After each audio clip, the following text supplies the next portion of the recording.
Okay, folks, we are going to get started here in just a second. Hope you like some of the new shots that we have from Field Day 2020, being in the field, and from Frank being out wherever the heck he was. Getting lost in the forest. Lost in the forest. You found the signs, that makes though. my day. Yeah, I know it. Yeah. I wonder how many people get that joke of me holding up the phones trying to find the Wi-Fi signal. Is that my? Oh, that's my. I was gonna blame that on you, but that was my audio that was coming through the browser, and yeah, that's how that was. Okay. Ham Radio 2.0. You know what? Today has been a freaking huge day of YouTube activity, because we just recorded like 2.5 hours of YouTubers Bunch videos that you guys are going to get to see in the next couple 2 to 4 weeks, something like that. And it's some really great activity. Really great. Banking those episodes, man. Oh, man, I can't. I tell you what, I got home from church today, and my wife was like, hey, here's some lunch. We're going to do this and this. And I said, okay, cool. And I sat down with her. She's like, what are you doing today? I'm like, I'm going to be in the shack all day. Because we're going to be on YouTubers Bunch for like 3 hours, and then I got an hour break, and then I got a hour to 2 hour live stream. And we're going to have Jordan, KN, gosh, I'm going to get his call sign wrong. Oh, it's right in front of me. KN4CRD. I should look at my own screen. We're going to get Jordan KN4CRD. He's on Zoom. We're going to bring him on here in just a second. He's going to talk to us about JS8Call, which, if you don't know what that is basically FT4 with chat added to it. That's a layman's way to say it. Instead of, I'm sorry, not FT4, FT8. FT8, instead of just doing QSO, thank you, goodbye, going to the next one, you actually do keyboard to keyboard chat on JS8Call. So, it's very cool. So you're actually utilizing it for ham radio purposes other than just making a contact. That's a good way to say it. That's a good way to say it. Yeah, my nose started itching, Frank, so I had to scratch it real good. Yeah. Yeah, so, yes, K6UDA in the house, you changed your shirt. Yes, I did. I was going to point that out later. Dude, I love the shirt. Ham is that one up on the store? Or is that a trial? It'll be up there like tomorrow or the next day. No, it's not a trial. It'll be up there either tomorrow or the next day. This is what I call the emoji shirt. That's a pig radio. What's up with that? So K6UDA has shirts on the store. DX Commander, the Smokin' Ape have shirts on the store. K5ATA, Good Game Ham Radio, has shirts on the store. It's all good stuff. We got 54 watching. How are you, Frank? I'm doing good, man. I had a great weekend. Good. Saw the friends, watched the annual viewing of Independence Day. That's a good movie. Dude, it is a great movie. Yeah. I think it still kind of holds up well with all the effects. I do think. I think you're correct. I saw the second one a couple years ago when it came out. I was less than impressed. I didn't think the second one was very good, but the first one was. I thought that was really good. You can still watch it today, and it's still great. So yeah, we're gonna bring on Jordan, KN4. Gosh, KN4CRD, and he's gonna talk to us about JS8Call. He was just tinkering around in my computer, getting it to communicate with my Flex Smart SDR software, and we got all that going. So should be. We're going to be on 20 meters JS8Call, which is 14.078. JS8Call uses a little bit different frequency than FT8. So those of you who have access to JS8Call, please get on 20 meters, and maybe you can QSO with us here in just a little bit. So. Yeah, Kyle is saying 2.2.2 just didn't work for you. We downgraded mine just now, and I'm gonna let Jordan talk about that. There's some issues with the hamlib configuration between the very newest version of JS8Call and hamlib, I guess. So we downgraded mine just now. So I'll let him talk to you about that. So Frank, I'm gonna go ahead and kick you out and bring him on. All right. Well, throughout your chat, I'm going to be monitoring the Discord and also the Super Chat. Go ahead and ask your questions, and I'm going to get them logged, and we're going to go through them live after you're done chatting. Awesome. Yeah, I'll bring you and Jordan back on when he's done with his presentation, and we can do that at that point in time. So you guys ask your questions in the chat. The super chats are incredibly appreciated. You don't have to donate to the super chat, but if you do, it is very appreciated. So okay, so let me switch this over here, and then I'm going to go over here and waiting room. I see y'all in a bit. All right, see you, Frank. Boom. And here, putting waiting room. Zoom window. Okay, Jordan. Hey, how's it going? Hey, good. How are you, man? Doing great. Thanks for having me. Really appreciate you coming on tonight. Really enjoyed you coming on to the YouTubers Hamfest back in May and doing your presentation for JS8Call. Right now, I can't. Whose channel were you on during that day? I can't. I lost it. Yeah, lost it. Google it and you'll find me. Oh yeah, I should know that better than you should. I should totally know whose channel you were on that day. Yeah. But I'm like, well, hey. you totally same thing with my call sign, right? So it's just like yeah.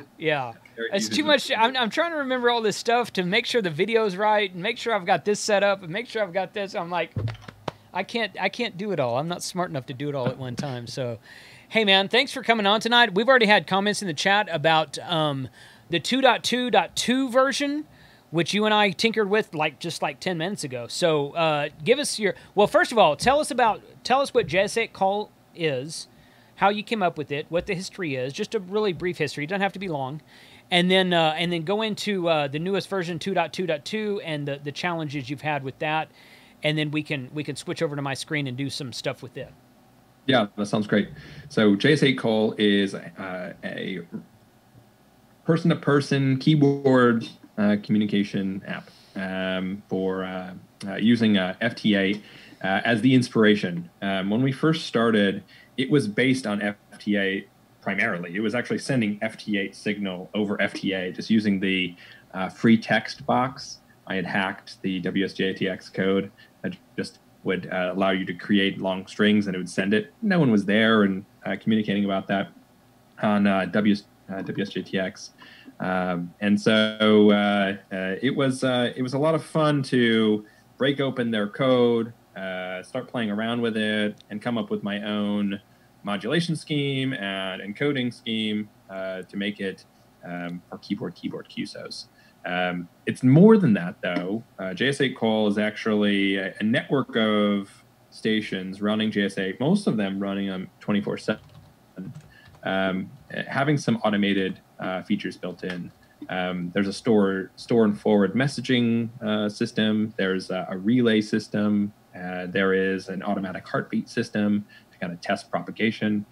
It's more than just a keyboard-to-keyboard QSO. But the primary goal was to build on top of FT8's weak signal capability to communicate. FT8 is great. You can go out there and run tons of stations, pay for your wall, get a lot of contacts, but it's really difficult to communicate with FT8. Yeah. You can't. You have the 13-character free text box, which is like the 6th box that you can send short messages. Nobody uses that, and if you tried to use it for anything longer than that, it's very difficult. So JS8 kind of fills that gap. Okay, good deal. Okay, perfect. Well, that's good. I mean, I know that several of the other YouTuber guys have done videos on JS8Call, and I've followed along with it, and I've kind of muddled my way through a couple of QSOs, but I'm obviously not an expert at it, which is why I asked you to come on tonight, so we can try to look at and see what the deal is with that and try to get that going. Yeah, so definitely. I want to. You mentioned the 2.2 yes. Issue. Yes. So WSJTX also had an issue with Hamled, and they released a new version to correct some of that. Okay. I was using the same Hamled for my 2.2 release, which has some problems. There's going to be a 2.21 point release to fix some of those things soon. But yeah, it's we're an open source app using open source libraries, and sometimes bugs creep in there. Yeah. We have to fix them and get those things straightened out. So if you're having trouble with 2.2, there should be a point release soon that should help you. But the nice thing is, like, hamlib is for controlling your transceiver. You don't have to use that. You can turn that off, turn on Vox on your transceiver. Most transceivers have a Vox capability, and use JS8 just like that. You don't have to jump in full rig control, because you're not changing frequency very often.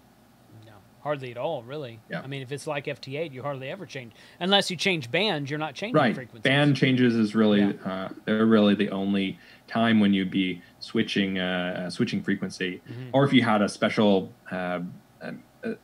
contact or something like that you're trying to make contact with, and you want it outside of the normal band. Right. Yeah. Okay. Good.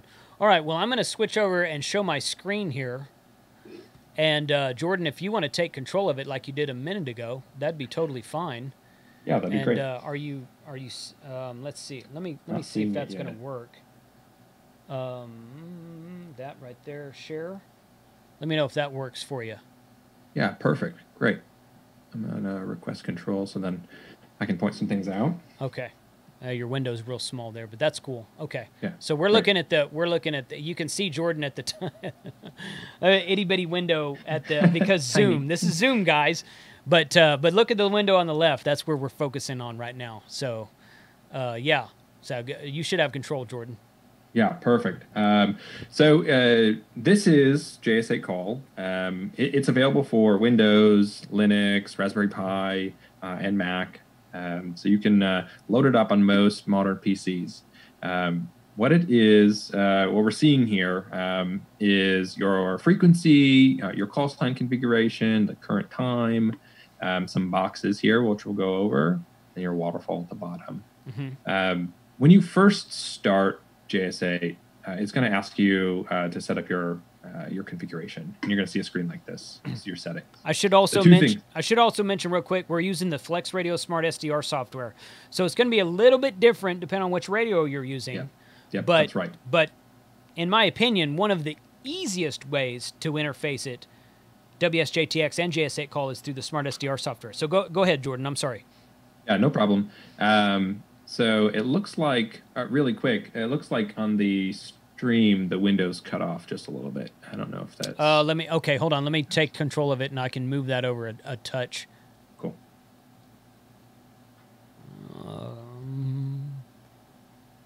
Yeah, let me go over here. It's always about on-the-fly editing. Real time. There we go. And let me get... Hold on a second.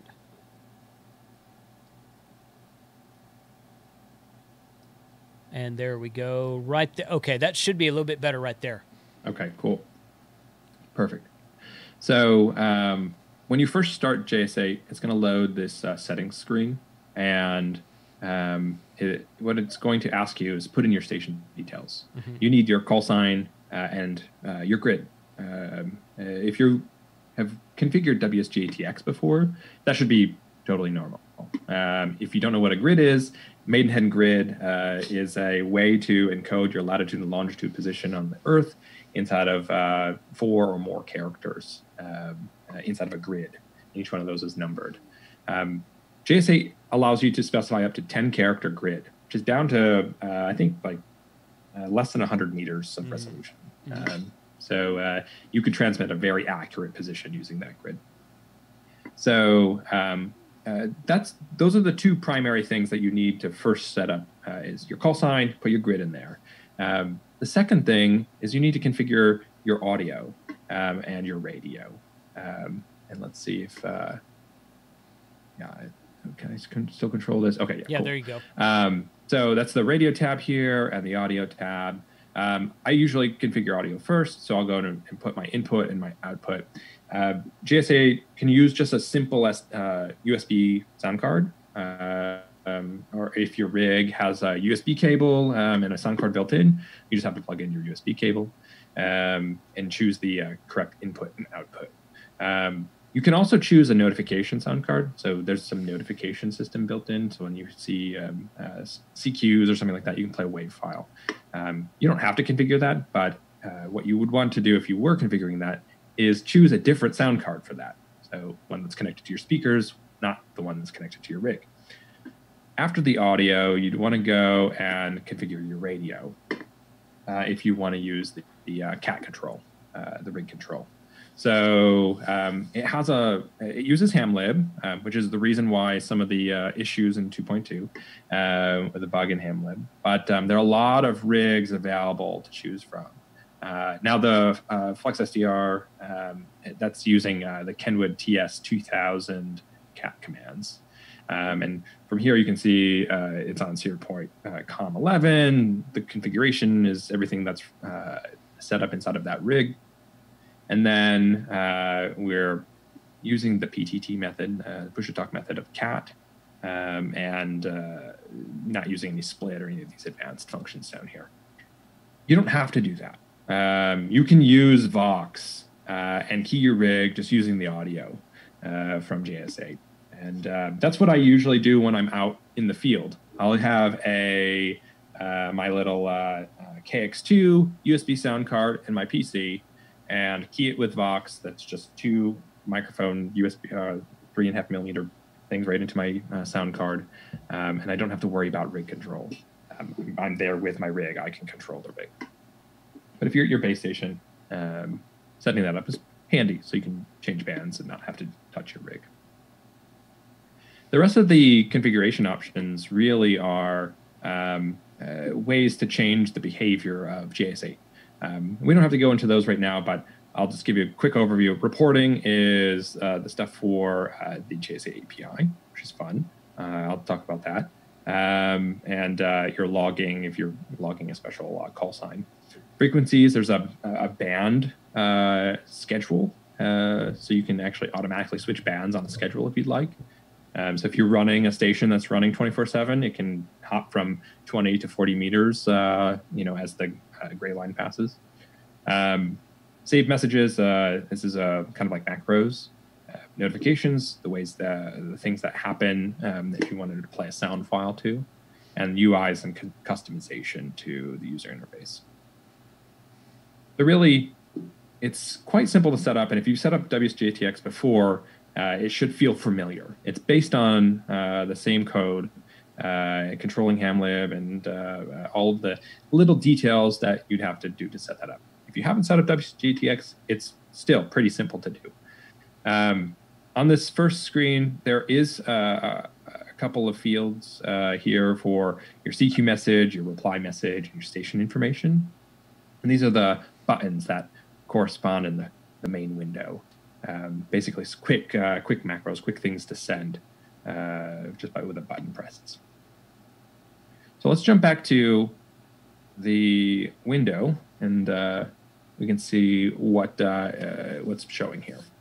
So on the left-hand side of the screen, this is called your band activity. This is all of these are all of the messages that are happening in the passband, whatever you see in the waterfall, and they'll display here. The yellow screen are received messages to your station. These are things that include your call sign or are on the frequency that you're on, the audio offset in the passband, and they'll display here. On the right-hand side is your call activity. These are all the call signs that you've heard in the band, and specifically heard directly. One thing out of the gate is that these have behavior where they age. Essentially, the information will disappear over time, so it doesn't get cluttered. Mm-hmm. You can change that in the configuration.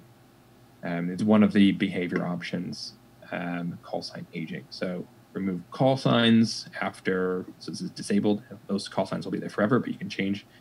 And then remove messages from the band activity after 2 minutes. So for the sake of this, we're going to bump this up to 30 minutes.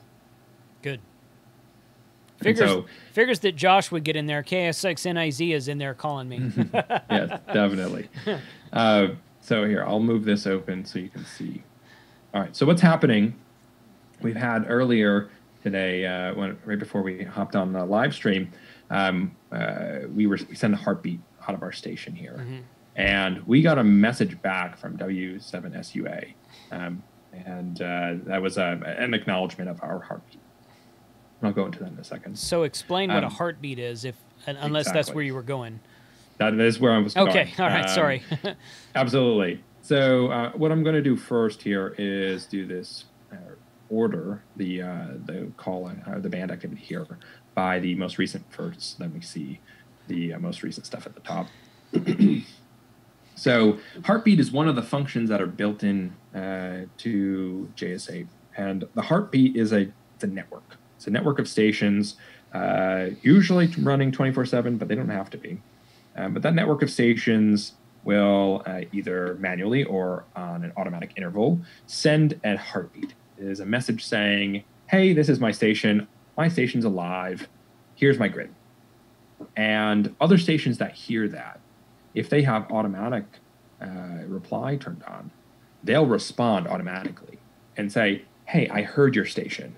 Here is the SNR report or the acknowledgement of your station being heard.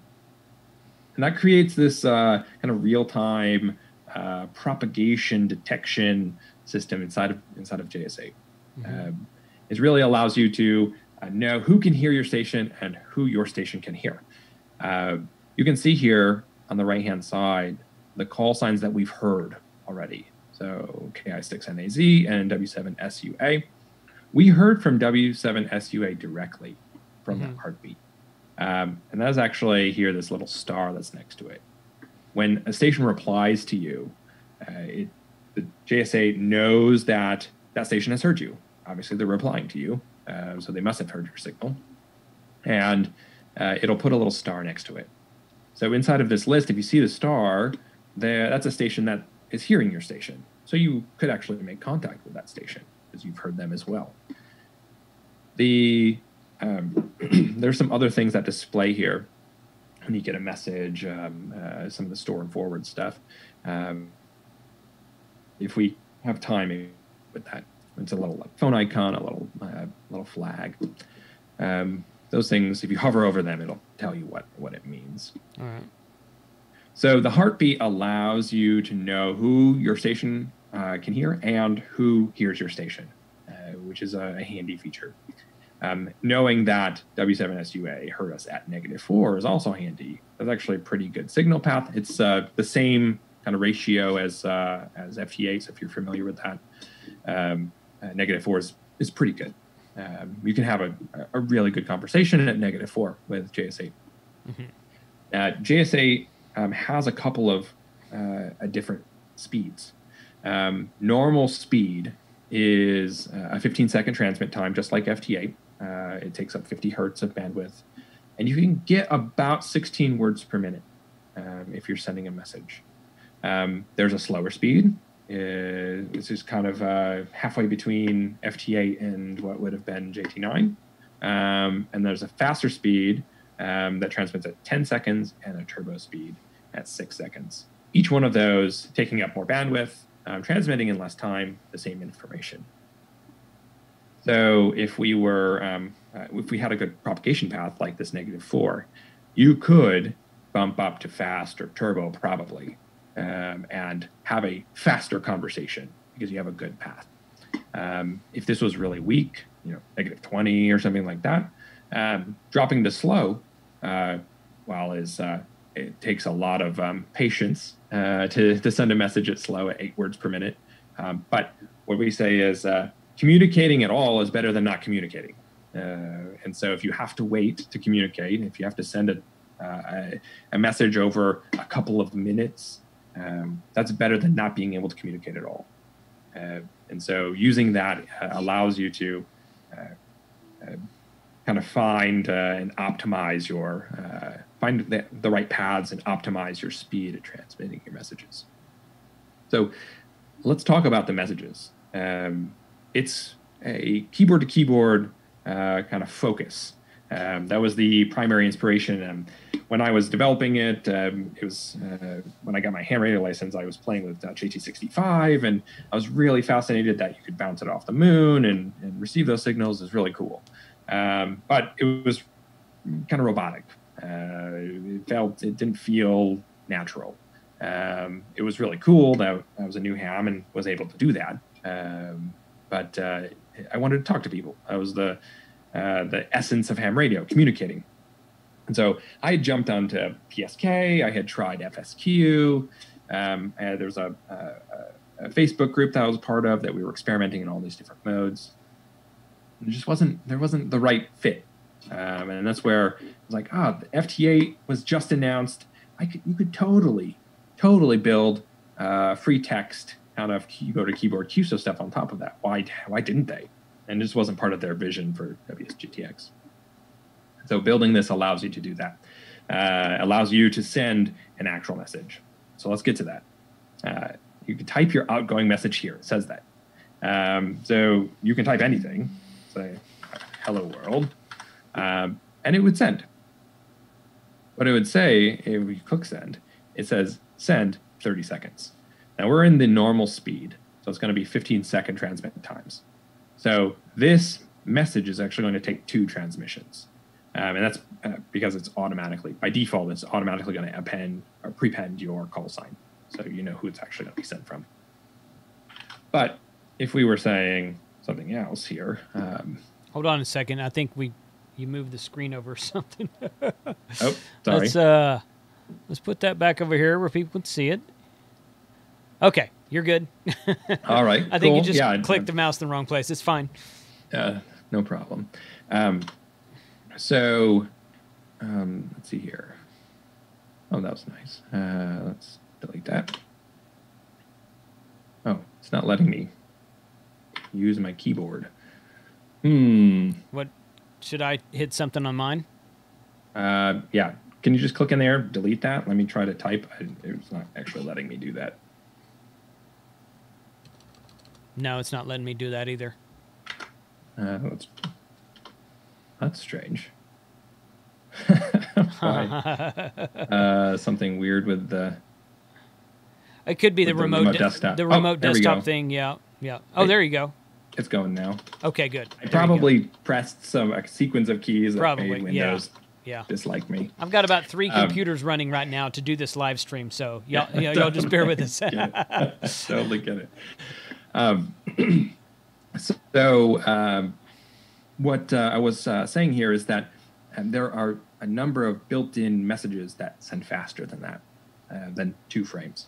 It actually will send it in 1 frame if you have a standard call sign. So let's say we have W7SUA here.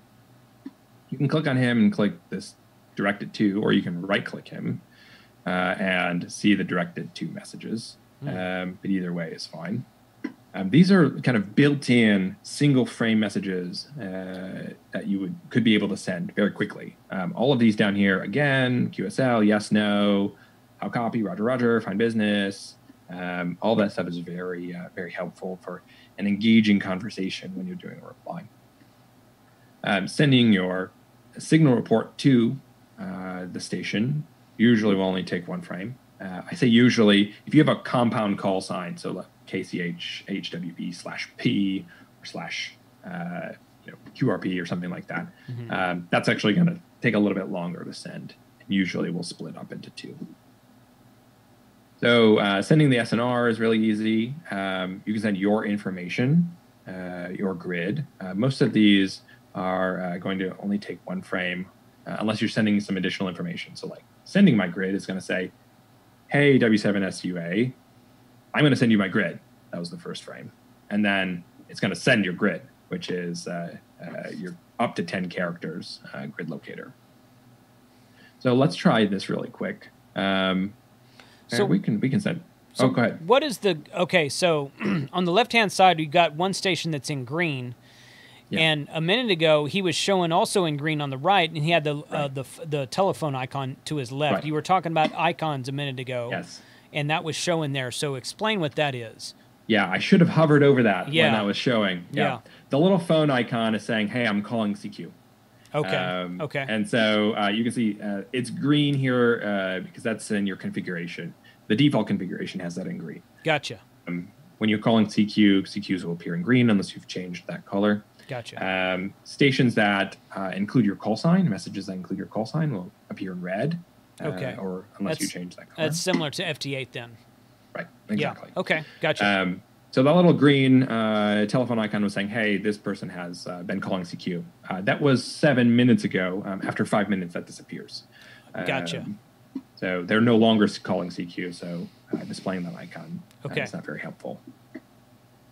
So let's send a message really quickly. What we're going to do is we're just going to send a signal report. So you can type this in, or you can click this button. And so we know what Tom, sorry, this is Tom. W7SUA is Tom. He is a very active JS8 user. He's got a great distribution setup. He's usually on 24/7. Will bounce between 20 meters and 40 meters. So we sent SNR of -16 because we had heard his last message was at -16, -16 dB. And so that was a 1 frame transmission. And now Windows is doing something again. Okay. Yeah. Yeah, being a little funny. It's just the remote desktop. Yeah, you're good. Yeah, totally. So that was a 1 frame transmission. I say frame. Frame is a segment of transmission time. So in normal mode, that's 15 seconds. In slow mode, that's 30 seconds. In fast, that's 10 seconds. And in turbo, that is 6 seconds. Mm-hmm. And so it took us about 15 seconds to send the signal report to W7SUA. We can send a lot of different messages. You can send any message. So you prefix the message with their call sign and say, thanks for typing too fast here. Yeah, you must hit a button. Okay. There you go. There we go. Slowly. It's taking a long time to refresh on my screen. Oh, okay. Yeah, you should have it now. You're moving now, so you should have it. Let's see. I am. There is a 30-second delay on YouTube. That's not you. That's just YouTube. If that's where you're watching it. So. No, I'm in the Zoom channel. But, okay. I didn't know which screen you were watching. Okay. It is. It's still not letting me do it.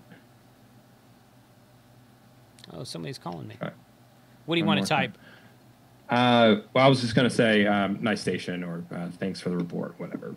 Any kind of message there. Yeah, it's not letting me type again. I think it's because it's both of us controlling at the same time. Oh. Yeah. Okay. Right, you just try it. Let's try that again. It's freaking out because there's 2 people using the same keyboard. Totally. I can imagine. Yeah. It'll catch up to itself here in a second. Hey, there we go. All right. Thank you for report. So we could send that. It's going to take 30 seconds to send with normal mode. It's going to split up in 2 frames.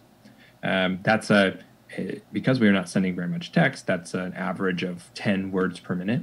You can see if we switch this up to turbo, that's going to send it in 12 seconds, and that'll be at an average speed of 25 words per minute. You can see those little stats down at the bottom. Mm-hmm.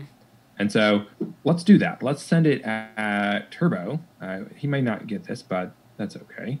So let's do that. And it'll take 12 seconds to send 2 frames, a message to W7SUA. And if you see this transmitting, it transmits for 6 seconds, stops, transmits again for 6 seconds.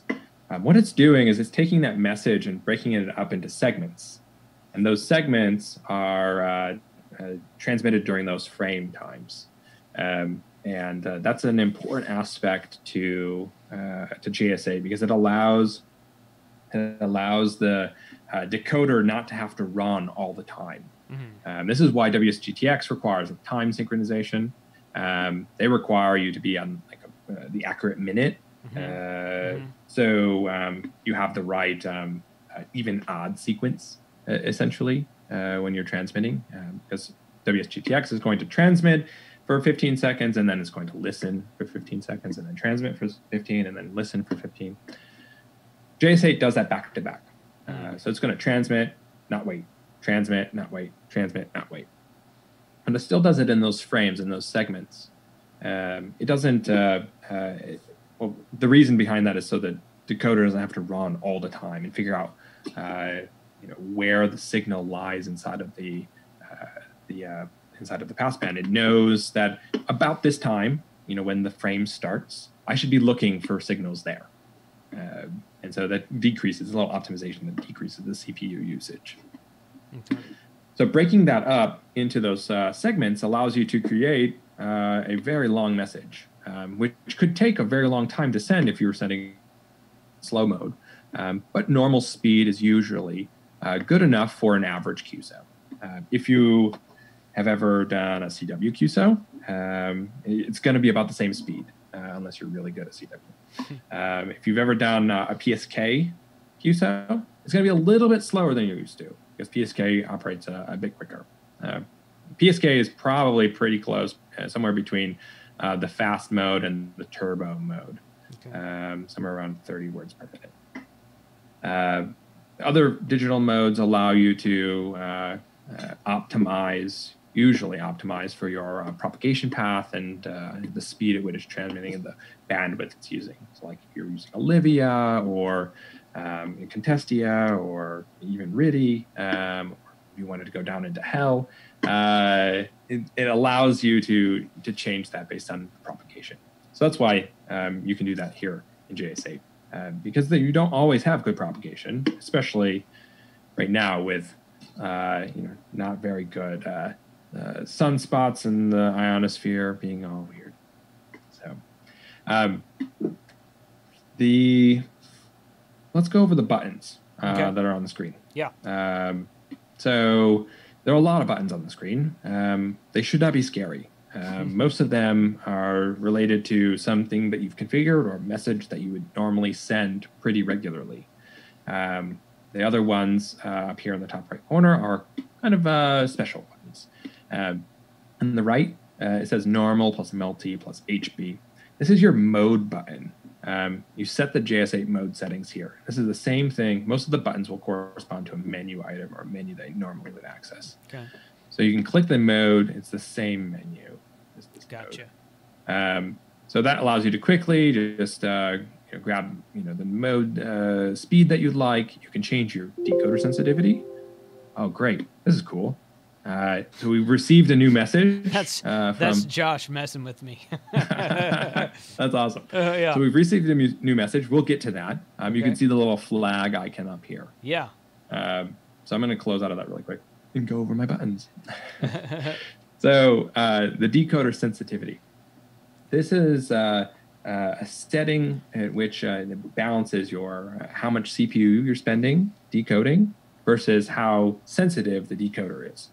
So one decode pass, two decode passes, et cetera, et cetera. What it does is actually allow you to optimize for really weak signal capability or really heavy band activity. So 1x it's one pass of the decoder for each cycle, and it's not going to do anything special with that. It's not going to use any weird statistics. It's not going to do any signal subtraction. Those are built into the other layers. 2 and 3 choose different paths for the decoder, whether or not it uses ordered statistics or just belief propagation. Those are very fancy words for how much CPU it's going to spend and how much guessing it's going to take to get your whether or not the frame can be decoded. And between 3 and 4, that's really the number of times it'll subtract signals from the bandpass. So when it receives and decodes something, it's going to subtract it and try to decode that same frame or that same period again. And so you could have two signals completely overlapping and normally decode both of them if you have 3x or 4x. 3x is one signal subtraction. I think 4x is two. Okay. There's a multi-decoder built in. This is enabled by default, and what it does is it decodes all speeds at the same time. So it's allowing you to decode slow mode, normal mode, fast, and turbo all at the same time without having to switch between them. If you have an older PC or like a really, maybe like a original like 3B Raspberry Pi or something like that, something that doesn't have a good CPU, this is probably too much for that. But you don't know until you try. So it's on by default. If you have trouble with the CPU running at 100%, turn that off. And then stay on normal mode until you need to switch to a faster speed, or you see another speed inside of the waterfall. Okay. There are two checkboxes here, and there's a third one that's grayed out. Auto reply. When we first started talking about the heartbeat, that's most useful with auto reply. So when you when you hear a heartbeat, if you have auto reply enabled and you have heartbeat network enabled and you have heartbeat acknowledgements enabled, it will automatically send acknowledgements to heartbeats you hear. There are other messages that your station could auto reply to. A station could ask you for your grid, and if you were sitting there and you had auto reply enabled, your station could automatically send your grid back to that person, back to that initiating station. And I say that the way that the rules are in the United States with the FCC, there's some contention about what auto reply means, and that might change in the future. And if you've read the release notes for 2.2, there's a feature, it's auto reply with confirmation. So instead of automatically replying, it'll ask you if you wanted to automatically reply. You click OK, it'll send the message. Kind of getting around the being present at your station. Right. Okay. But having auto reply enabled, having enable heartbeat networking enabled, having acknowledgements enabled, that is like the full suite automatic. You're participating in the network, essentially. You don't have to do that. You can turn auto reply off. You can turn heartbeat networking off, and still get the value of sending a keyboard-to-keyboard QSO. Quickly, Spot is for spotting to reporting networks, so PSK reporter. There's also a APRS stuff built in, so you can spot to APRS. Log is for logging a QSO. You click that and say, I have contacted W7SUA. You put your details in there. Does it Cool thing about the log? Does it auto-populate that, or do you have to manually type in everything? Yeah, most of the time it'll populate what it knows. Okay. Often it won't know whether or not you've sent or received your signal report. Okay. That's mostly because you could encode that inside of a text message, right? You could say, hi, your signal's really good. You were -5 dB. You broke up one of those frames or something like that. Gotcha. What that means, JS8 is not going to try to figure that out. That one you'll have to type in. Right. But if it knows its grid, if it knows that you received a specific signal report, usually with the SNR stuff, it'll automatically populate there. And does it put that into an ADIF file? It does. Like WSJTX does? Okay. Exactly. Okay. Yeah. It looks a little bit different than WSJTX because it's got some additional features. You can add custom fields, which is really helpful. This is all the stuff that's in ADIF. Gotcha. And so you can do, received power or something like that.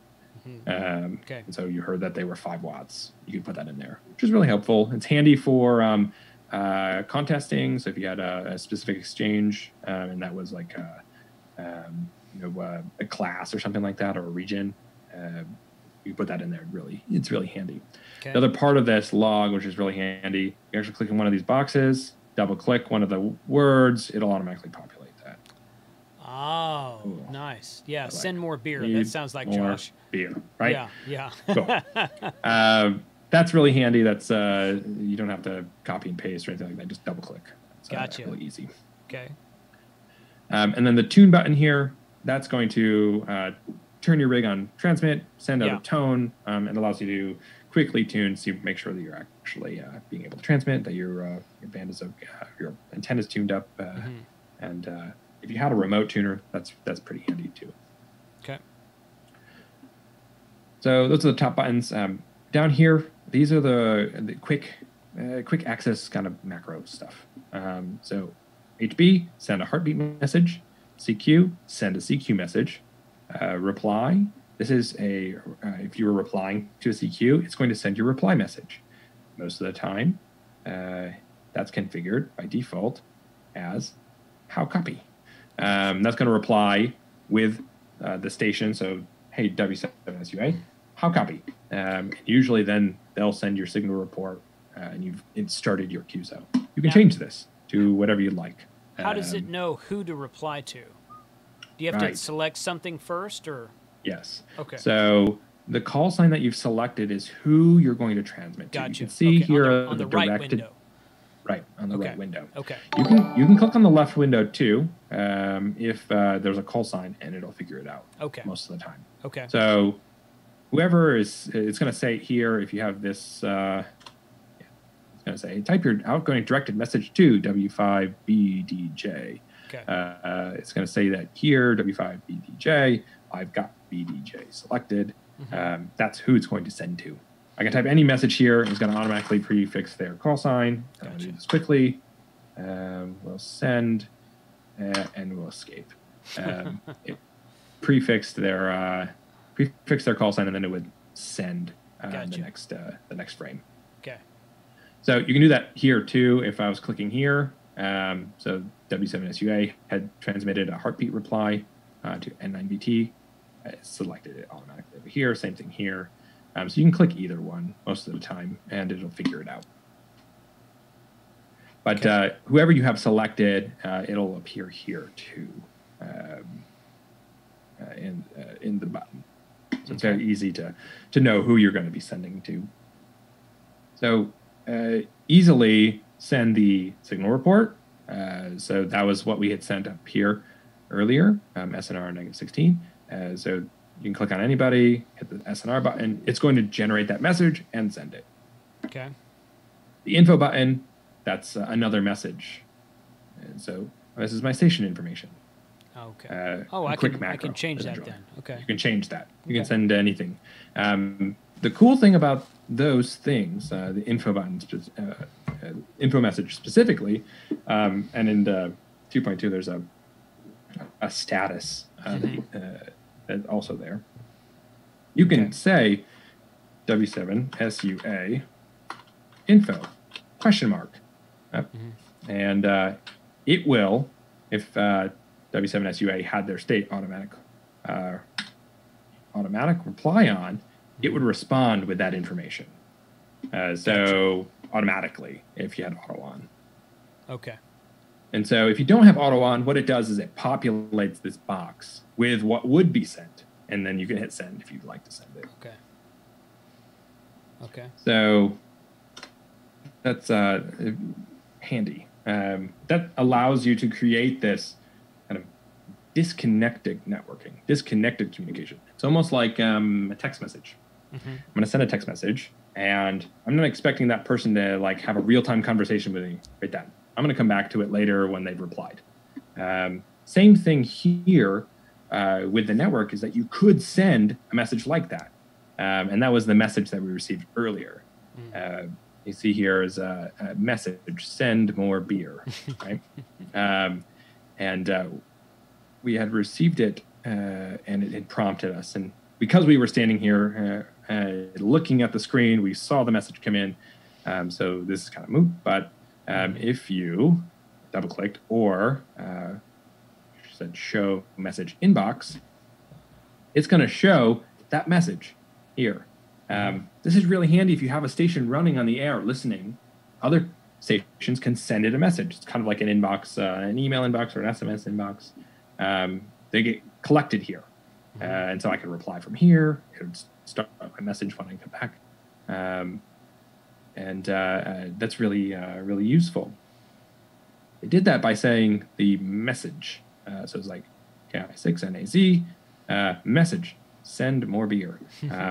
Message is the command, and that's where these come in. So SNR, info, grid, status, hearing, the little bracket, message, message to, query, query messages. These are commands that you can instruct other stations to do. If the stations have automatic reply enabled, they'll usually transmit something in response to that. If they don't, they usually will just handle it, and you don't know whether or not they heard your message or not. But I can say to any station, hey, what's your status? Or hey, what's your grid? Or hey, please store this message. Hey, please store this message for somebody else. That's really useful. And then these for querying, you can query whether or not they've heard the call sign or if they have any messages for you. So imagine a scenario where you have a station that's running 24/7. You know that that station is heard by your friend, but you can't connect to your friend directly. You can send a relay through that station to your friend, or you can send a message to be stored on that intermediate station for your friend. Your friend could contact that station for to retrieve the message with query messages. That's really handy. That's a store and forward type of mailbox system that's built in. Really handy for when you don't have the propagation path to the station that that you want to contact, but you know someone else does.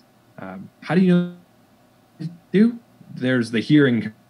And you say that you issue that command, and the stations that you've directed it to will respond who they're hearing. The top 4 people, the top 4 stations. So that's useful. The message to is that store and forward mailbox. So I can say, hey, store this message for my friend. My friend comes on, says, hey, does anybody have any messages for me? And that station replies, hey, I have that message for you. They can query it and get that message. It's really useful. For sure. Cool. Let's see. I think that's about it. There's some saved messages. You can save any message. So if you're sending something over and over and over, you can click. Say, sorry, this is slow. So I can type in a message, whatever it was. I can click the save button. I can save that message. So then the next time I just click this, and it'll send it just quickly. Then the directed to, those are all the messages that you can send to a station, including any message. Deselect, that is to deselect the call sign that you had selected. Then the most important, the send button and the halt button, send to send and halt to halt. The send button includes how much time it's going to take to send that message. So again, if I type something quickly, this is going to take 30 seconds. If I type something really long, it takes longer, and it's like 1 minute, 15 seconds or something like that. And that changes based on your speed setting. At the bottom, you've got your waterfall. We saw some signals in there, and then there's some configuration options for the display of the waterfall, including timing. One of the fun things about JS8 is that you don't have to have an accurate time source. You can use the drift functionality built into the program to create an accurate time source based on signals you see in the waterfall. And so I can say, I want to sync my time drift to now. And it's going to automatically push my time up 1,000 milliseconds. It's going to automatically compute that. And in 2.2, there's an automatic feature which just observes stations and will compute the drift automatically. And so you never really have to have an accurate time source, which is handy if you're out in the field, say you're on the parks in the air or something like that. Yeah. You don't have a GPS dongle and you want it to operate. Okay. I know that was a lot of information, a lot of stuff going on. That was really good. I'm curious, Jason, any thoughts from, any questions from you, or we have any questions from the group? Yeah. So Frank's been in the chat keeping track of questions. So I'm gonna let me take control back here. Yeah, go ahead. And then if I can stop share.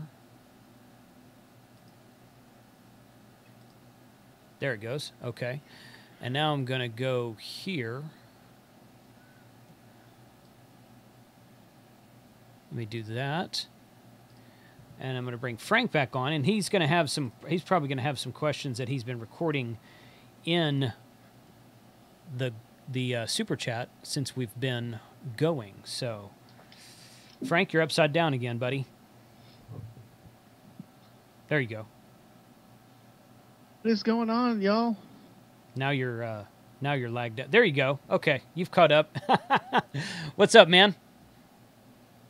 How was the questions in the chat going? Frank? I'm not hearing you. Wait. This might be my side. No, it's your side. Where's the settings?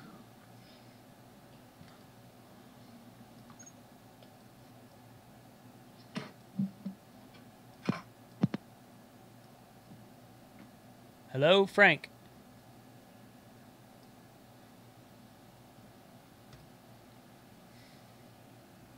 Frank? You're hearing me, right, Jordan?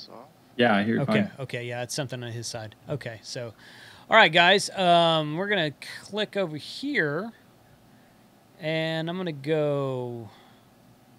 Oh, he dropped. Okay, he's probably having technical... He'll be back in a second.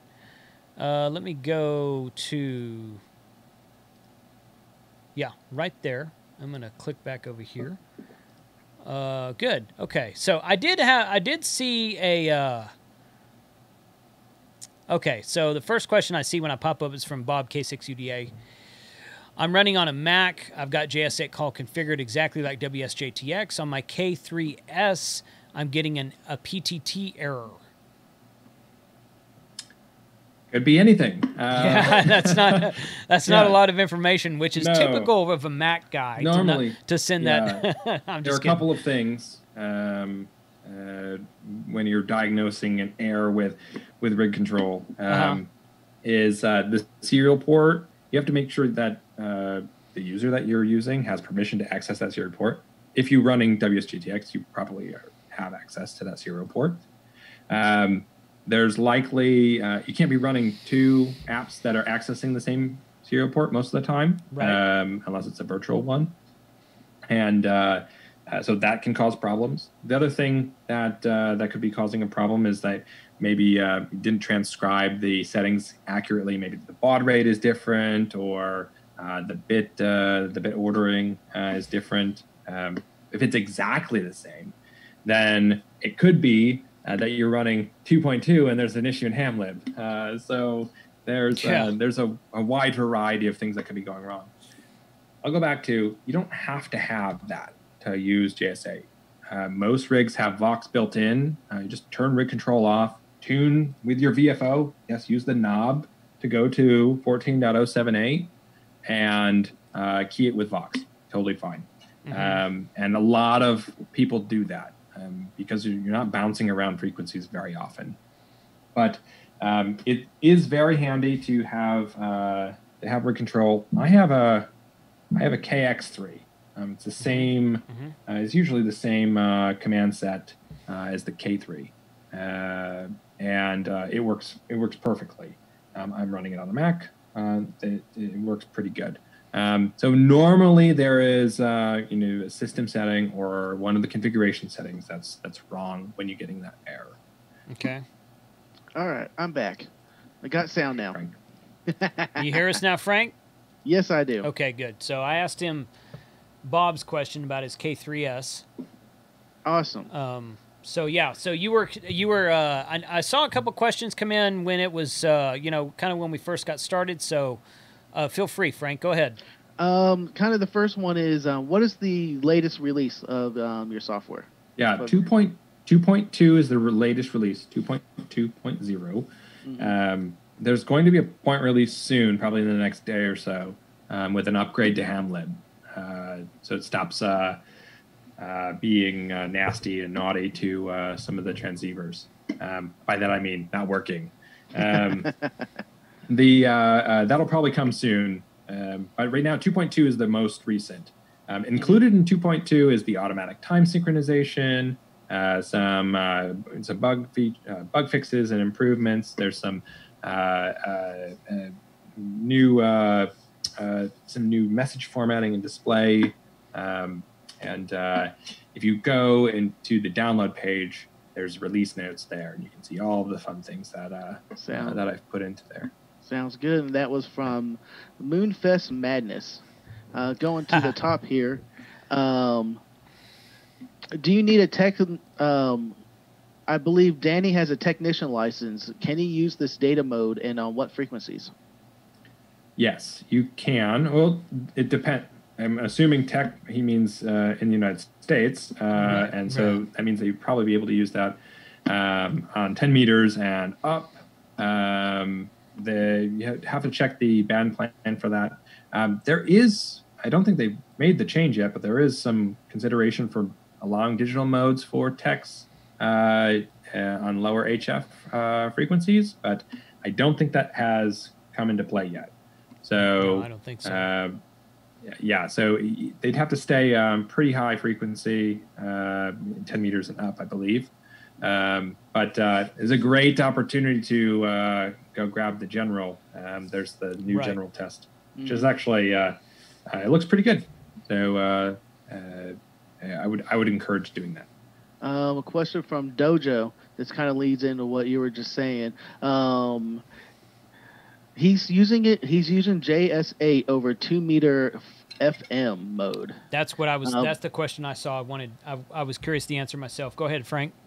Yeah, it seems to be working fine, but is it okay to do that on that mode using it on a 2 meter phone? Yeah, 2 meter and FM, which is really interesting. There are a lot of people experimenting with that. 2 meter FM and 2 meter sideband. And there's a big group, I believe, in Utah and Nevada that they're experimenting that. They've been able to get links up to 100 miles on sideband with FM, sideband with 2 meters, which is really cool. I'm really excited to see how that progresses. The thing about using it with FM is that you have frequency shift keying, which is what the modulation type is for JS8, combined with frequency modulation. So then you actually lose a lot of the sensitivity benefits. So if you were operating on 2 meters, sideband would be preferred. You'd be able to have that weak signal capability, but it's usually okay and perfectly fine if you're experimenting with FM. Sounds good. I'm just trying to keep track of some new questions that are coming in. Jason, can you screen share real fast and show us the picture of the JS8? There's a question about the Waterfall. Yeah, 1 second here. There's a gray bar that Don N5SKT noted between the Waterfall and the numbers. On his version, he's saying it's yellow and green, but on the version that you're showing on the screen here, it's gray. Is there any meaning to that bar? Yeah, definitely. Okay. So the software has a little indicator there for what would be out of like normal passband range. So that's below 500 hertz or above 3000 hertz. Usually the transceiver passbands don't operate in those areas. So there's a little indicator there normally for that. It changed colors in 2.2, so that's why you're probably asking the difference between the gray and the orange. It's orange, I believe, in 2.2, and then it's a grayish color. The between 500 hertz and 1,000 hertz, that's where the heartbeat activity takes place. By default, if you're transmitting a heartbeat, it's going to fall in that range. So normally you'd want to avoid that space for having a QSO, because you're more apt to getting automatic QRM by other stations that are heartbeating. It's not letting me share the screen anymore. I don't know why. But it was up. So, but yeah, I think we see that answered that question there. Good. When we're talking about auto replies, how long will it hold it for a station? Yeah, how long it will hold an auto reply? I'm not quite sure what they mean by hold an auto reply. There are two aspects to auto reply. And so they might be asking about auto reply with messaging, holding the message for someone. And then they might be responding or asking a question about auto reply when it displays that you're about to auto reply. So I'll answer both of those. The actual auto reply, if you don't have it turned on, it's going to populate the text box with what you would auto reply, and that'll stay there until you delete it. The store and forward messaging. So if you were storing, like how we had the message come in, said send more beer, that's stored in a database on the hard disk. So whenever you can delete those individually, or you can delete the database file. So those will persist indefinitely. Sounds good. Talking about auto reply messages, Kyle wants to know when you're going to put in the standard message of send Smoking 8 more beer. Just have that in there by default. Totally. Smoking 8 doesn't there was a drink real reply. beer. I think there was a reply about a utilities app that you compare with JS8 and having some kind of macro functionality. What I glossed over in the configuration was in the reporting settings. There's an API configuration. There's an API, a programming interface for JS8. So you can write applications if you're a programmer to use JS8 to send message from outside of JS8. So if you wanted some macro functionality, or you wanted to play chess automatically, like send chess moves, or if you wanted to experiment with, some relay kind of functionality, you could do that. You have a lot of information that JS8 sends over that API. So you could build an app to pair with it. That sounds fun. I'd like to pick your brain about that later. Yeah. From the chat, Brian Jones asked, does JS8Call have a need for a hold transmit frequency like JS or JST? I'm messing that WSJTX. Yeah, Totally. that one. Yeah. So in WSJTX, you split essentially. You have a receive frequency and a transmit frequency, and the hold keeps it fixed. So you can click around, and it's going to transmit in one place but receive in other places. The way that JS8 works is it uses the little lines in the waterfall, your dial, essentially, your frequency offset. It uses that as your default receive frequency. But what it's going to do is it's going to receive anywhere in the passband. And what made basically a decision to unify those and not have a split operation, because it was more like PSK. It was more like Olivia. It was more like other digital modes where you're operating, you're listening, and transmitting on the same audio offset, essentially. So that was a design decision right when we started, is to remove the split functionality of receiving and transmitting on different offsets. That's really helpful in WSJTX because you have a lot of activity, and it's kind of hard to find a slice to transmit at. In JS8, the activity is much lower. usually will spread out from there too. You have a default behavior of kind of picking and choosing where you're going to transmit and receive. That's pretty cool. You're listening to the whole spectrum for messages.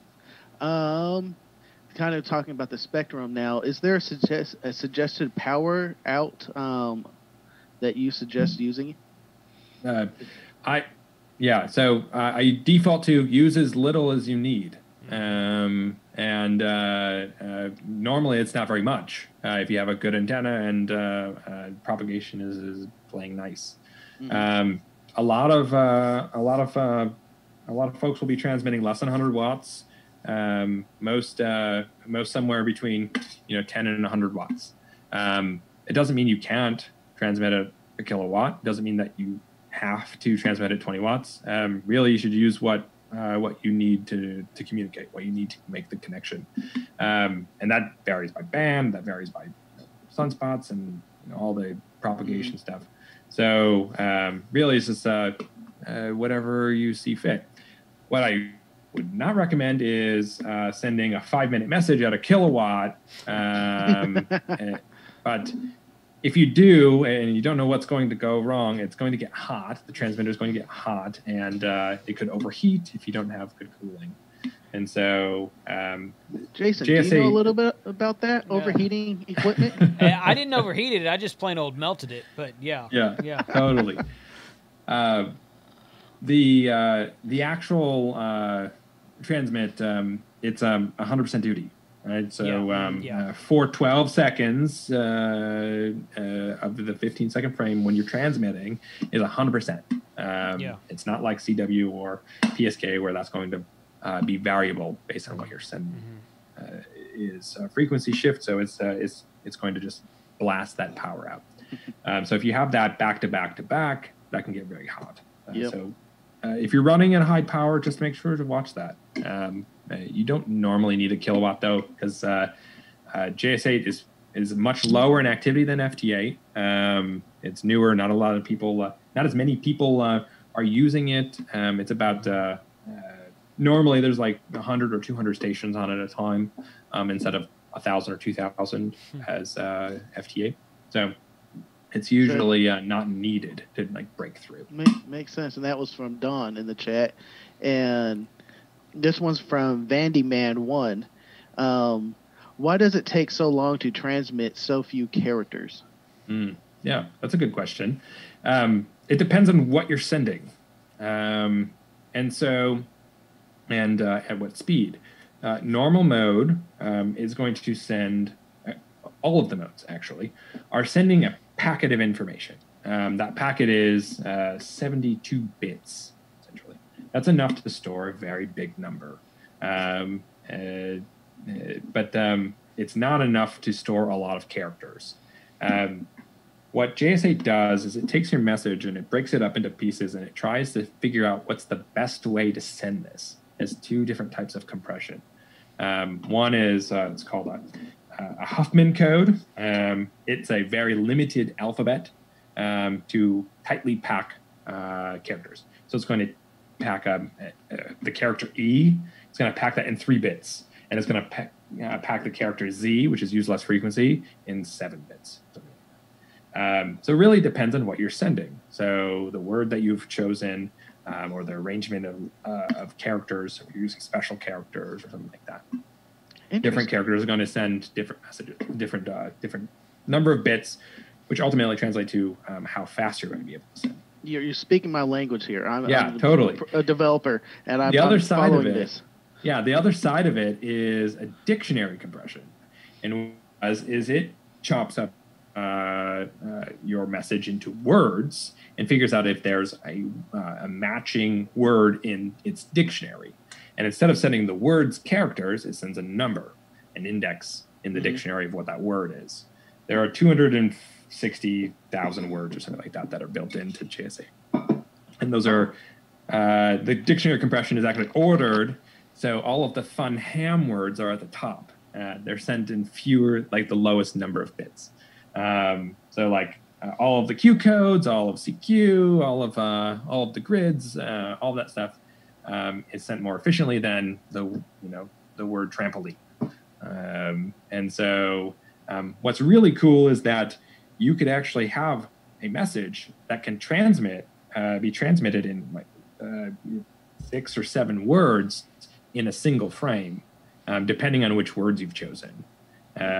If you go to the JS8Call guide, it has a bunch of examples, different words, and there's actually a feature that you can turn on for spell checking or autocorrection. So if another you thing type, that's built for Frank. Yeah, if you have an abbreviation, so say you're using the you want to say hello, instead of typing hello, you say HLO. That abbreviation is actually going to take longer to send with 3 characters than the word, which is dictionary compressed. And so it's adaptive. It tries to chop it up and send it in the most efficient way. Sometimes you just can't send that efficiently using the mode, and those rare cases should be rare. If you're using normal English, or if you're using normal ham abbreviations, or if you're using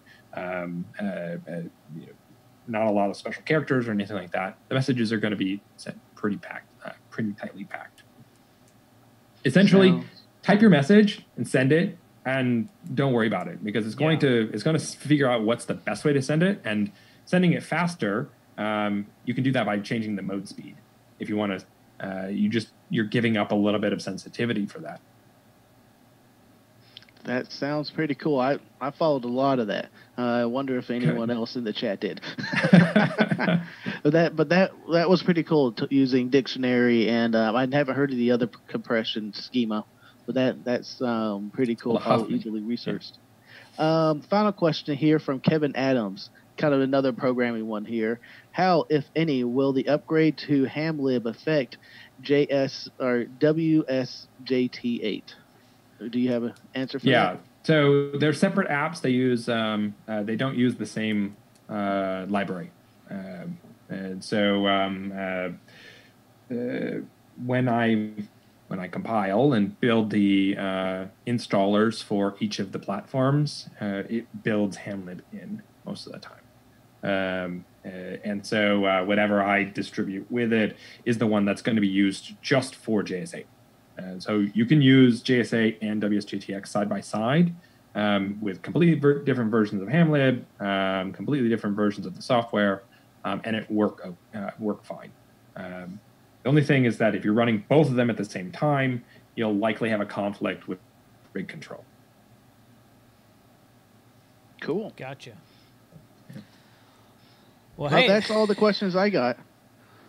Thanks, Frank. Appreciate that. Everybody seems to have gone quiet. I've called CQ a couple times while y'all were talking, and nobody's out there anymore. Of course, it's getting late. It's 8:20 in Texas right now, so 20 minutes. You said Texas. Got a drink. The first time.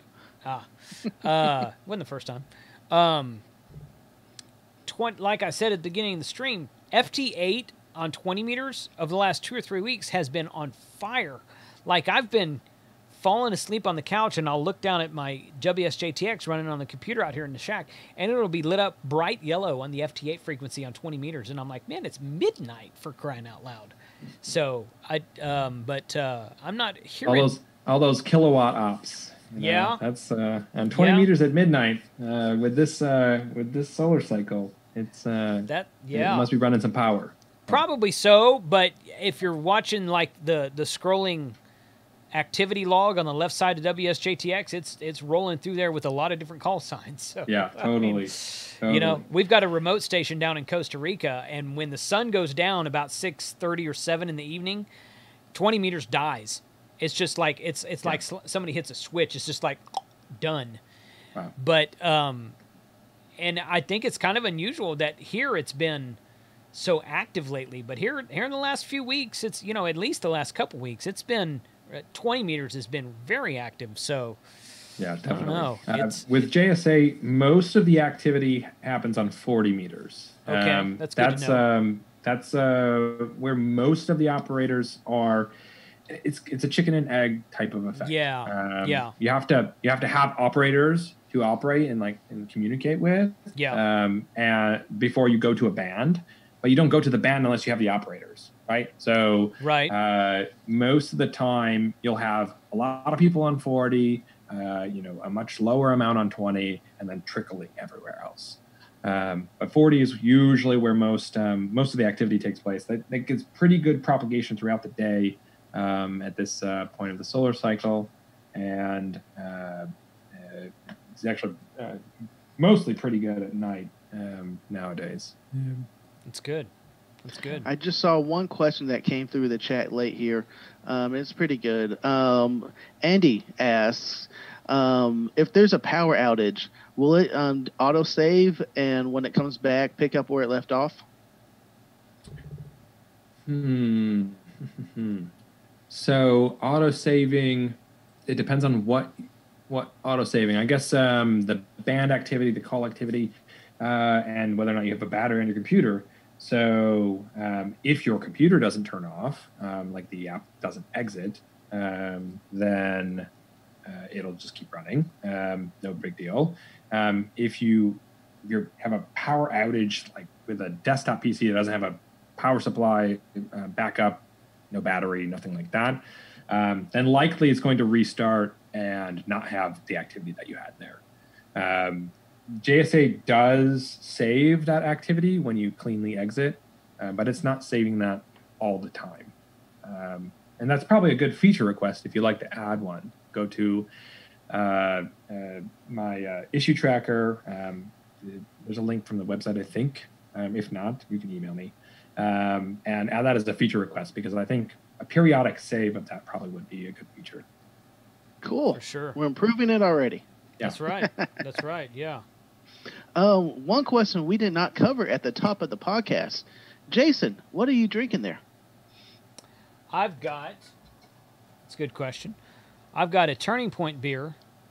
It's called I've Got a Lovely Bunch, which is a play on I've Got a Lovely Bunch of Coconuts. It is a coconut. It's an imperial stout with coconuts, vanilla beans, and cacao nibs. It's pretty sweet. Yeah, it's pretty sweet. So, like, I bought a 4-pack, and this is only my second one to drink because it's a little bit much to take. But it's from a local brewery in here, close to me, called Turning Point Turning Point Beer, and they make some fantastic brews. So very nice, really, really good. What about you, Frank? Oh, you said you had whiskey. I'm finishing up the bottle of whiskey. No, this is a regular bottle of Knob Creek. Yeah. I have not broken into the new single barrel Knob Creek bottle, which I was thinking about maybe I'll get into, but I haven't yet. Oh, okay. All right. Next stream, probably. Jordan, what about you? Do you partake, or do you just drinking water? Yeah, I had water when I need to talk. Yeah, that's a good idea. And talk intelligently. Right. I was drinking Tropicalia earlier. Oh, yeah. I've heard of that. So it's a nice one from Athens, Georgia. Yeah, totally. Cool. Hey, man, this has been very knowledgeable. I've been wanting to learn about this for a while. I like I said, I installed it myself and muddled my way through it a while back, but you answered a whole lot of my questions and told me, kind of how to get started here. I will take in under advisement that you said more activity happens on 40 meters, so I'm gonna go string up my 40 meter dipole. I've only got a single band up right now, but I'm actually in the process of building a multi-band, like a fan dipole, so I'll be putting that up soon, and it'll include 40 and 20 and like 3 other bands. But that's good to know that more JS8Call activity happens on 40 meters. That's good information to have. Yeah, definitely. I had a contact station rolled out like 100 feet of Cat5 cable, just buried in the sand on the beach, and plugged that to his rig, and he had contacts on JS8 all over the United States. Wow. So that was on 40 meters, and he does that pretty consistently. So you don't need much. No. I was going to say. Doesn't sound like it. JS8 does a pretty good job. If you can get a signal out there, there's usually, especially in 40, there's usually someone that'll reply. For sure. Well, hey, man, this has been, like I said, this has been really good. Thank you for taking the time out tonight. We've been going for about an hour and a half, so I'll let you drop if you want to. Absolutely. And, no, thanks, guys. I appreciate it. After you get 2.2.2, after you got that worked out and everything, and a couple, 3 versions from now, if you have like some big change come out, like maybe when you release 3, feel free to hit me up and let me know. We'll bring you back on the show and talk about the new features and whatnot. That's always good information to have. Yeah, definitely. I'd be happy to. Good. It's definitely fun. If anybody has any have any other questions or anything like that, feel free to shoot me an email, kn4crd@gmail.com. There's links all over the place from the website and stuff like that if you just need to get in touch. There's also a really active user group, groups.io. Okay. There's I think there are 12,000 people in there. Wow. So it's pretty active. So if you have questions or trouble or anything like that, there's usually someone there that can help. The website to download is just js8call.com. Very Yep, that's simple. right. js8call.com. It'll link to a couple different places, the file server and stuff like that. But js8call.com will give you all of the places where you need to go. Cool. Great. Awesome. Well, thanks, y'all. I appreciate it. Thank you very much, Thank Jordan. you. Have a good evening, and thanks once again for taking the time out this evening. Absolutely. You guys take care. All right, you too. All right, Frank, I'm going to move this over like that. There we go. We got you back on there now. Dude, Sweet. You need some better lighting. Yeah. Yeah, we'll see once I get the... Well, my office is much more dark. We need to install lighting if I do set up there. Isn't that your kitchen right there? No, I'm in my my dining room. My kitchen's over there. Okay. Well, dining room then. Your eating area. Yeah. I'll put that. Okay. All right. Well, okay. Good. Well, there was some natural light coming through, but the sun's gone down. Right. Let's see. I'm going to go up here. But, it shouldn't be too much longer. We should be, being able to meet again and do it in the same place. So. Yeah.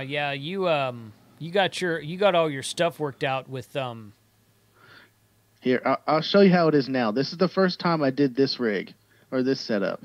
Okay. Y'all might get a laugh out of it. So, whoa, wrong camera. Hi, that's the front one. I want the rear. There we go. There's the tripod.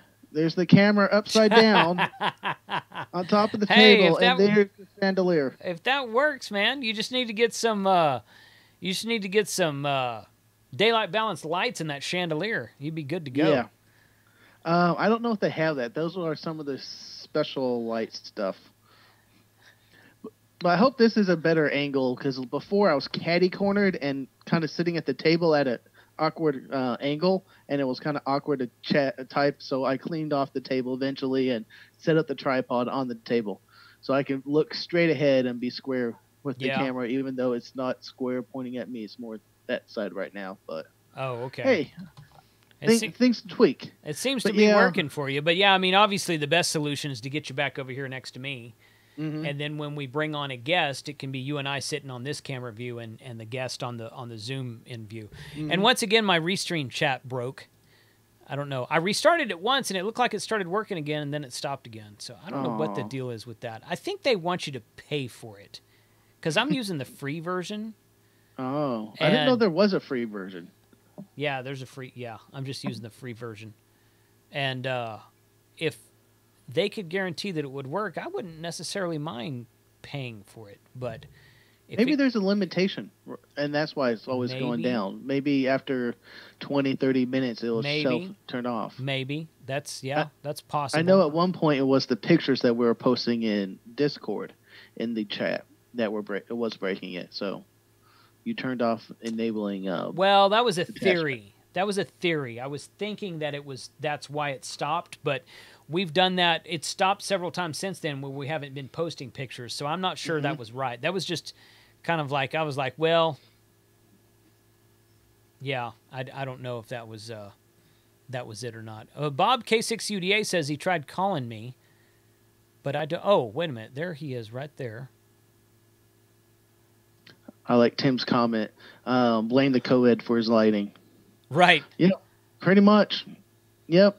So true. Let's see. Let's try going back to Bob. Yeah, well, Jordan had control of my computer for a while, so he was just kind of showing us through the menu. People were calling me, and I wasn't responding to him because he was demonstrating which is exactly that was the point of the stream. Right, exactly. That's exactly what I wanted settings. Right, that's exactly what I wanted him to do. And this time So, it was from a fresh install. Y'all just correct. literally reinstalled it. That so is you had correct. to get it reconfigured. Right. It was a great demonstration, great walkthrough. I think And so. that sounds pretty cool. I would like to get into it a little bit more once I get my HF set up. It can be. I can see how it can be really fun, to work, to be able to do keyboard to keyboard. I did not know when he said that there was more activity on 40 meters. I did not know that. I would have thought that there was probably more activity on 20 meters, just because there's, generally speaking, more activity on 20 meters for sideband and for FT8. Well, FT8 can kind of go back. It could be either band, really. Mm-hmm. But I didn't know that about JS8Call about 40 meters. So I'm going to, my 40 meter antenna is sitting right there. So I need to, I actually ordered the guy who made these homebrew antennas for me, because the whole antenna making thing. There's some guys out there who love to make antennas. Mike K at MRD, he loves to make antennas. That's great. No. Noel loves to make antennas. That's great. Those guys are really good at it. I just don't have the patience for it. I would just rather like put something up and actually get on the air. So I've got the guy who made these homebrew antennas for me. I've got a 5-band fan dipole that I've ordered from him. So I'm going to be tinkering with that soon, and that'll put me on 40, 20, 17, 15, 10. No, 40, 20, 15, 10, and 6, I think is what it is. 40, 20, 15, 10, and 6. I think that's what it is. So, we'll be... that sounds pretty cool. Yeah. I want to get I'm eyeing maybe an end-fed antenna or a multi-band antenna for once I do get my HF rig up. So it's just to be the one antenna and give me the widest spectrum of bands to play with before I start menting. Earlier today, the YouTubers bunch and we got together for our monthly meeting, because we generally get together on the last Sunday of the month. And the last Sunday of last month was field day. Everybody was out doing field day. So we pushed it back a week. So we met for about 2.5 hours today and recorded 2 videos. Actually, it's probably closer to 3.5 hours. And our second video was, what antenna do you use at home? And what antenna do you use when you go to the field, or do you grab to put in your go bag and go with? And that video was like 1 hour and 45 minutes long. We talked about antennas for 1 hour and 45 minutes, and every bit of that episode was fantastic. I'm just like, yes. So you want to get a ham radio operator going up on a soapbox, right? Ask them about antennas, right? Or like Josh found out last stream, which I still have to go watch, grounding. I was pinging you during that stream last night. I'm like, why are you not watching this? This is exactly what you've been asking. Perfect cannon fodder, but I was out at friends. Actually, by that time, I was I deployed for my Texas Search and Rescue group. We had a call out, and we did, so I was busy doing that. So I need to go back and rewatch it. It's on the top of my list, and I can't wait to watch it. It's good. It's good. The best part about it, from my perspective, was that it confirmed several things that I thought were true. Mm-hmm. And then he was like, he was giving this presentation. He was like, yeah, this and this. And I'm like, well, that's what I thought, but it's good to hear you say it, so that kind of thing. So I thought that was very helpful. But yeah, that's definitely the exact kind of information you've been asking about. Oh, probably so. So definitely go watch that stream of his last night. So did he talk about having the 2 different grounding potentials of the house and needing to commonly run a ground wire between the 2? Yes. In fact, I asked the question specifically about grounding your antennas, or rather your coax and your radios to the same place. So we discussed that for a few minutes. And then were you on the stream? No, but I was in the chat. I was asking in the chat, and then he would read questions, and then we all joined his Discord after chat, and we talked for like an hour in there. So but that's in there about your house ground as well. He talks about that some too. So that's good. I'm looking forward to it. Yeah. And I'll probably be using it here. And I keep saying this, and y'all hold me to it. First quarter of next year is my deadline to get the HF station going. So No, you need to get it We'll going. see how that goes. You need to get it going before the winter gets here. Before you don't want to get out, because you're not going to want to get out and put up an antenna and run grounding and everything while the ground is cold and it's possibly iced out. Dude, it's still ice here. Come on. It's still ice here. January in Texas, it is going to still be 60 outside. Possibly. When you start talking April, maybe late February, then we'll have those late freezes. Oh, dude, it was below 30 degrees for a week and a half in December 2 years ago. I know this because we were out deer hunting and it was fantastic hunting weather. Mm-hmm. So, yeah, Texas weather is it can be very hit or miss. So, well, at least during the winter it can. But that's the time you want to be crawling up in the attic running. Yeah, but you don't want to be on your roof putting up an antenna during that, though. Okay, I'll give you that part. I hate the cold. I really do. And it gets cold here. It doesn't get as cold here as it does in like Michigan or North Dakota or something. But I don't like the cold. If it's below like 40, no thanks. I'd rather be 95 than 40 any day of the week. So, but that's me. Not everybody's like that. But that's why we live in Texas. That's why we live in Texas. Well, that's one reason. So, cool, man. Well, hey, let's see. Kevin Adams says he just made his first QSO on 40 meters. I don't know if he means FT8 or JS8Call or something. Yeah, I just made a contact with Bob K6UDA on JS8Call. Josh answered, said, yes, bond those grounding rods. Yeah, I see that. Good deal. Anthony says, just installed an infed half-wave yesterday. It's allowing me to work 6 to 80 without a tuner. Yes, infed half-waves are freaking awesome. They're fun to do. They're really fun to work with.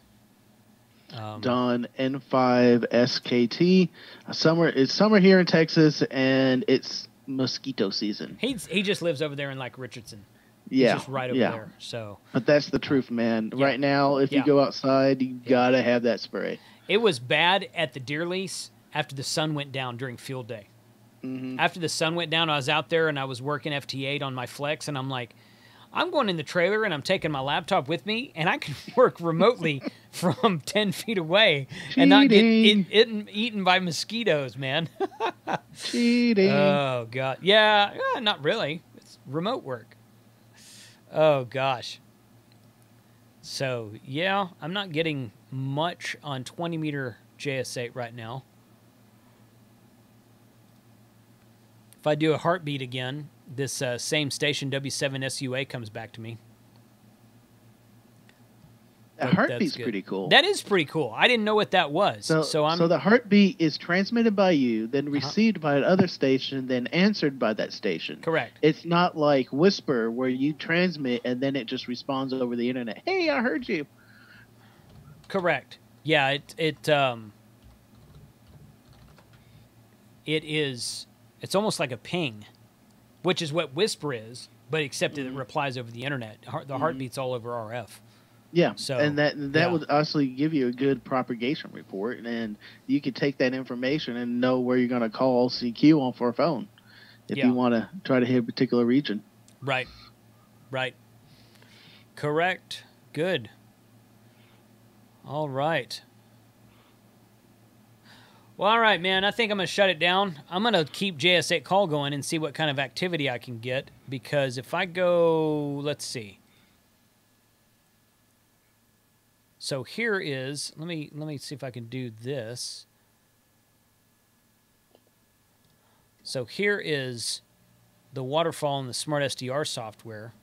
You can see this up here in the center. That's JS8Call, and there's not much activity on that frequency. But the frequency just to the left, that is FT8 on 20 meters in North Texas right now. That's how active it is. And it's been like that until like midnight or later for the last 2 or 3 weeks on 20 meters, which is really kind of outstanding, quite frankly. It's very fun, but you don't see much activity on. Let's go over here to 40 meters, which I can't transmit, but I can listen. And 080.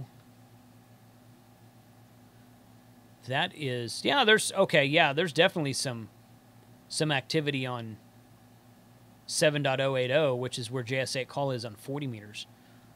So I'm gonna have to put my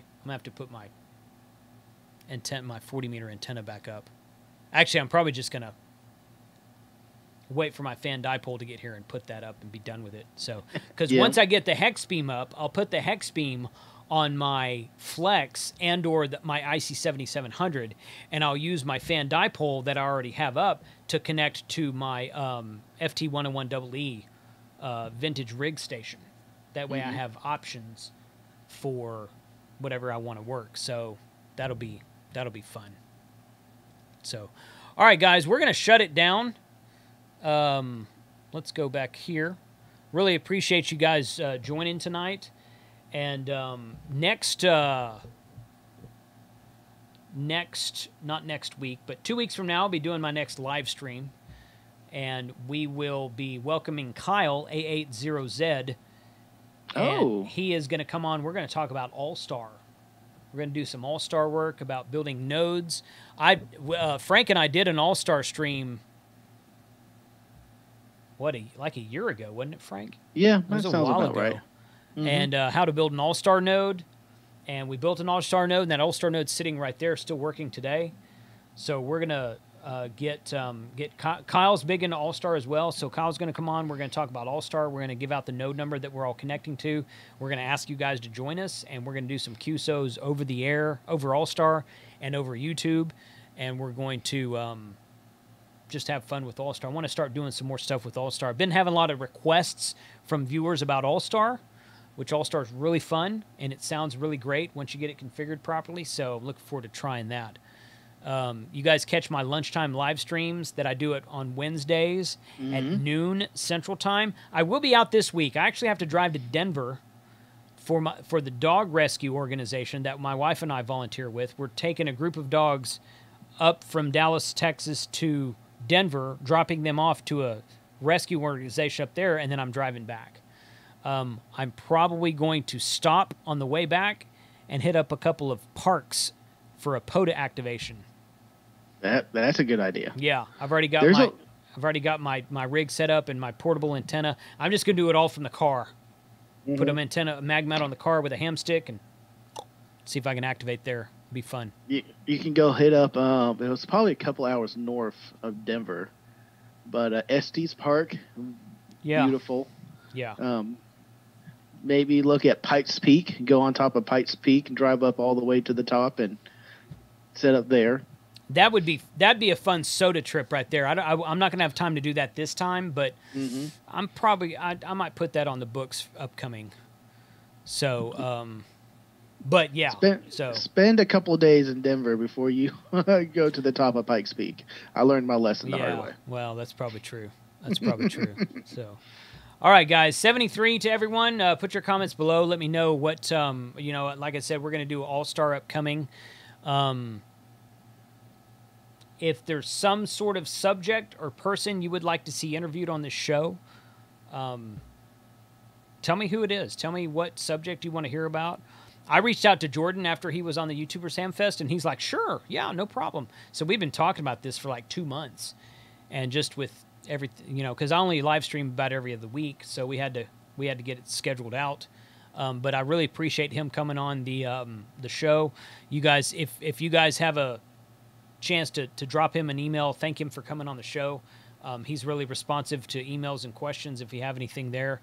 And check out that groups.io group he was talking about as well, which you can get a link to that from js8call.com. So 73 guys, thanks for watching tonight.